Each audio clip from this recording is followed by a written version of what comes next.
Yeah, my name is Heun. I'm a consultant psychiatrist, professor of psychiatry, and editor of Global Psychiatry Archives. I'd like to report about the study of one of the most active authors we had for this journal.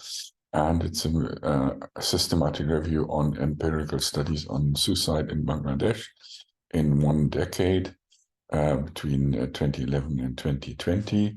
They looked at the articles, and I'd like to first look at the Prisma figure. So they had 271 records identified through PubMed. They looked through other journal indexes, and Google Solar found quite a few papers, and there were some duplicates removed. And altogether, they found 102 papers. Some of them were not included after reading the abstract or after looking at the full article. And eventually, there were full 44 studies which looked at the suicide in Bangladesh. They were quite careful looking at the articles, and all the different articles are summarized here. There were different types of articles. Hospitalized patients after poisoning, with face-to-face interviews of people with psychiatric disorders, analysis of newspaper reports, online news reports, other self-structured interviews about people at risk. And many of these studies were in the hundreds. Some studies only had 20 people. And so some of them identified risk factors, so female people in rural areas and people with family problems are at more risk of suicide. So that's something which has been reported from other countries as well.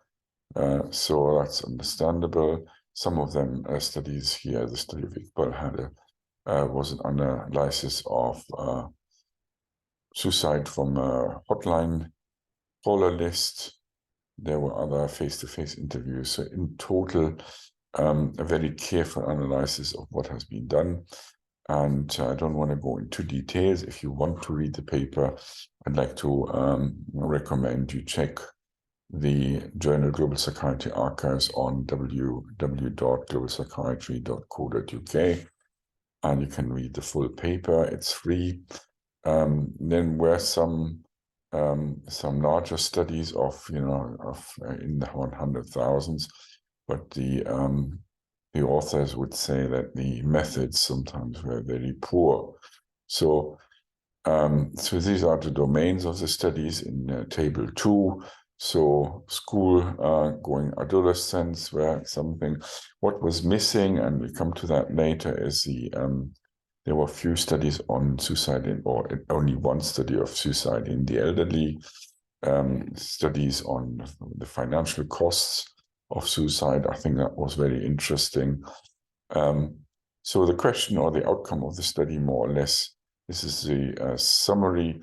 Most of the authors come from Bangladesh, but there were contributions from other countries as well, US and UK and Sweden, who also worked on suicide in Bangladesh. Funding wasn't great, and so it was very often self-funded studies. And so what you could find in total, so what's known is that Bangladesh has a high risk of suicide, which is higher than the global rate. The authors focus on the fact that the study methods are not the greatest. There is some improvement recently, and also increased number of studies, but the whole thing hasn't contributed to an interventional approach or a suicide prevention study in the country. So what the authors would say is that there is no more need for research. There needs to be some nationwide epidemiological studies to compare different areas. there needs to be funding to enable more research to go into this area. And there should be also a new suicide prevention strategy in Bangladesh, where the data could be helping to contribute. So that's more or less is. So the strength of the study is the expertise of the authors, and to show that there is no clear national study helping with suicide prevention. Okay, if you're interested in any of these studies we publish in Global Psychiatry Archives, please subscribe to the website where we will post these summaries. Thanks for your interest and have a nice day.